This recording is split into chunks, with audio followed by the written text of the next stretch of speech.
What? What? What? What? What? What? Isaac, what is this? I want to play through the whole game as every character and maybe do the challenges afterwards. Ready, go. I'm very much well versed in this game. Oh god, it's lagging. Oh god, I should probably change the quality. Okay, now we're good. I'm very well versed in this game, and though my commentary will not be riveting because I'm focusing, because you have to focus your balls almost, you know, it'll probably be kind of interesting. What do we got? Deck of cards. I had a D6, which allows me to shuffle it and hopefully get a better item. Ready, go. Cool, Mr. Mega. That gives me 6 bombs and huge bombs. Okay. This is the Wrath of Lamb extension.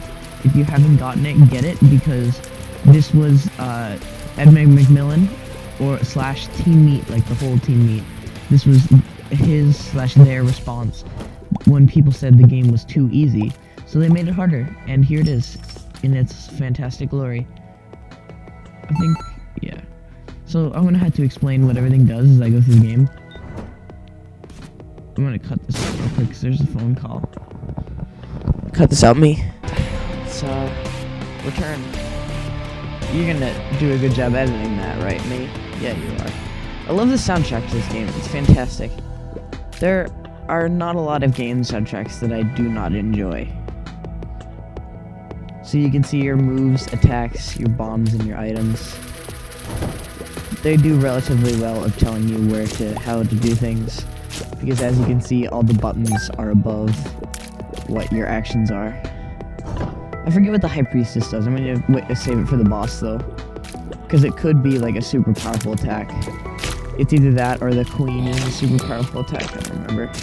But oh yeah, those are tarot cards, and you use it by pressing Q, and each has its own special effect. Some bad, some good. And another Q slot item, or your item, is pills, which have random effects. So I'm saying Gemini. He is 2 twins connected at the hip. High Priestess. Oh, it is. Awesome. So that happened. That is the foot of your mother, who is one of the ending bosses of the game. Sorry, spoilers, but you know. Let's press a bomb. Ba-boom! I missed. Let's put it in a less, always breathing. Alright, so I have a cardboard box here, which is full of stuff, which I would want. The extra key. Keys open locked doors. You'll see doors that are locked. Tears down. Tears rate is down. So now I can spawn this.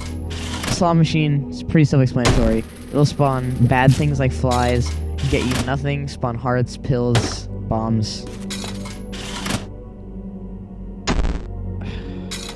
And you can just waste all your money on it. It'll also spawn extra coins, so it functions like a regular slot machine sometimes. I have never seemed to have luck with these, but if you put in enough coins, it will explode and give you 50 coins, I believe. And that is my last coin, so hasta la vista. This is a trinket. It is called the Red Patch. It gives me a chance for 1 room. Every time I walk into a room, there's a low chance that I will have an extra buff on my attacks. So let's go down to the basement 2. See, like, oh, there's, because of the Wrath of Lamb extension, there are 2 different types of each like level. It used to be just like basement 1, basement 2, but cellar is the other counterpart of the basement. And as we go on, I'll go through the other ones. Cellars are harder. You saw that in the basement there are flies. There are no flies in the cellar, I believe. Only spiders, which move faster and are harder to hit. And these are big spiders. If you hit them enough times, they will break into 2 smaller spiders, which move very fast, but only in short intervals. Oh, I guess it's when I'm damaged, it gives me the extra buff of this. And now I'm super strong. But only for this room. Okay, I have an extra key. every every item door, the golden door, past the first floor needs to be unlocked with a key.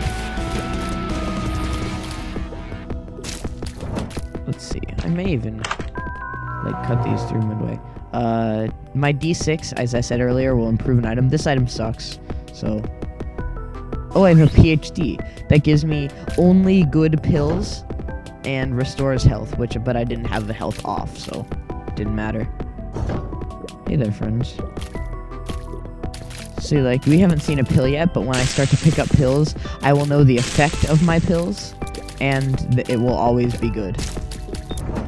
Because, you know, I have a PhD in being good at this game. In between recordings, since it's kind of laggy, I'm probably going to decrease the quality for y'all. So I guess I'm probably going to be like halfway to mom when I stop my recording, because these floors take a while. I usually like to clear the entire floor, which it looks like I'm going to do. I like to clear the entire floor. You see that bloody sword room? You saw that earlier. It's in the top left. Your map is in the top left, below the item room. I cannot go in there because there are two types of sword rooms. Regular sword room, which you can only go in when you have full health, which is an arena, and the bloody sword room, I forget what it's called, but the bloody sword room you can only go inside when you have 1 heart or less. So it's basically like a challenge to not get hit, or else you die. It's an interesting concept. Okay, so there you see that scent symbol on the map, or just right below me is a shop. You can buy things there if you have money, which I do not, and it needs to be opened with a key, which I would not like to waste on that. Now I'm facing. There are 2 different sets of bosses for each like little floor thing. Some bosses are cellar bosses exclusive, some are basement exclusive, and I believe for higher floors there are some that can be in both. See, my bombs are super helpful because they are super strong and have a decent blast radius. So if this little guy jumps around, I can just kill him in one shot like that. With bombs. Oh, I have to kill this. To defeat a boss, sometimes bosses spawn separate things. To defeat a boss, you must go through everything. That gives me range up, but I think I'll take +2 hearts. Sounds good to me. And now this is a devil room. Oh, this is a bad example, but occasionally there will be a chance to sacrifice your items, or give hearts, like some of your health containers, for decent items, some which can only be found within these doors. And this is Krampus. At the end, if you defeat him successfully, which it looks like I'm going to do, he gives you a super cool item. And he's very easy to telegraph. His moves are very easy to follow. Just, if you keep going to the side of him, he will keep doing that and spitting things at you. He'll just keep vomiting blood up everywhere, I guess. Oh, I missed him. See, they don't have a big of a blast radius as I think, so it's hard to lay on attacks. But at the end of this, Krampus will give you an excellently useful item, and it is called the Lump of Coal. The first time you get it, you get a diagram, but this is not my first rodeo, so... Ooh, extra coin. This is a lump of coal. It's Isaac's Christmas present. So the farther it goes, the bigger your shots get, and the more powerful they are, the farther they go. So if you're shooting something from long range, it will be more powerful. Let's move on to the Caves 1. It's the Catacombs. The Catacombs in the Wrath of Lamb DLC occasionally replace caves. Owie, zowie. I guess the red pieces whenever I get it. Their trinkets are hard to keep track of what they do, and I'm not like super professional and hardcore about these. So, you know, if I know what something does, I'll tell you. If I don't, I'll own up to not knowing what it does. Uh-oh. That was a close one. See, the red patch is one of the better trinkets because it gives you a damage buff every time you get hit. There are a lot of, I wouldn't say a lot, but there are notable items that do that in other games. See, this game is interesting. It reminds me of, even though that came out first, this came out first, it reminds me of Rogue Legacy. Each level is randomly generated. Each time you play through is randomly generated. And, yeah. Except there are no special, though there actually are special abilities that come with different starting, I wouldn't say classes, but they're different people. And this game is Bible related. The story of this game is Isaac's mother is a devoted follower of the Bible, and one day she goes insane, but she thinks it's the voice of God talking in her head, and the voice of God wants her to kill her son, Isaac. And so he goes down into the basement and hides. And escapes from her temporarily, and he has to fight other biblical creatures. This is mini greed heads. If they hit you with their weapons, you will lose coins. Okay, see, now here you have a rock and an open space. If you put a rock next to an open space, it will go over and you can walk over that. But if you have special items, you can do other things. Like, see, if you have a special item here, you can walk across and get those keys, or fly across occasionally. This game is a, I love this game. It is it's a Zelda fan's dream, basically. It has a lot of references to Zelda, as well as being a fantastic adventure game for its primitive look. But the graphics, you know, are very, you know, you can tell that Team Meat made this game. I love Team Meat. Edmund McMillan, if you're not watching this, you're not. But if you ever see this, if you ever happen upon this, never stop using your brain and never stop making games.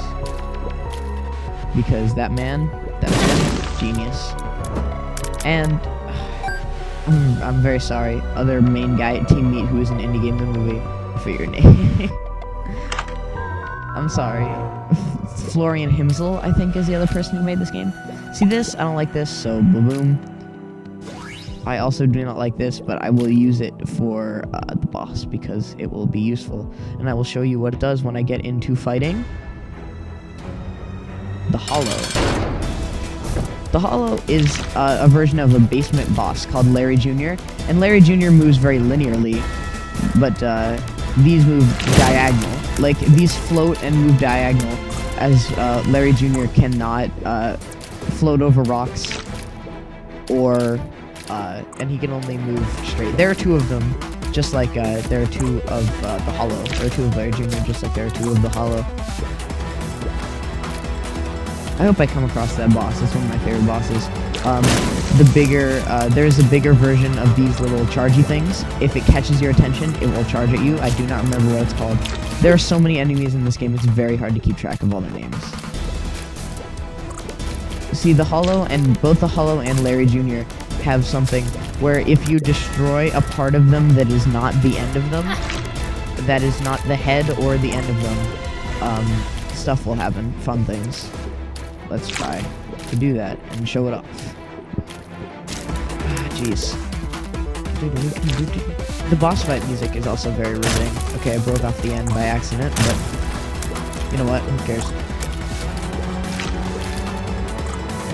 This is very, this should be easy, but as you can see, two of the bosses I've faced, Gemini and the Hollow, have both been different colors than their usual, which you haven't seen, but they've been, like, hued differently. So that means they are stronger than usual. And the Hollow does not usually spawn these, but because he's colored, because he's hued, he spawns these, and you will get a special bonus at the end for defeating him. The item will do better, stuff like that. Ooh, Magic 8 Ball. Magic 8 Ball, you get Tears Up, and it gives you a free card, which, this card gives you 2 hearts, which I do not need at the moment, so I'll save it for later.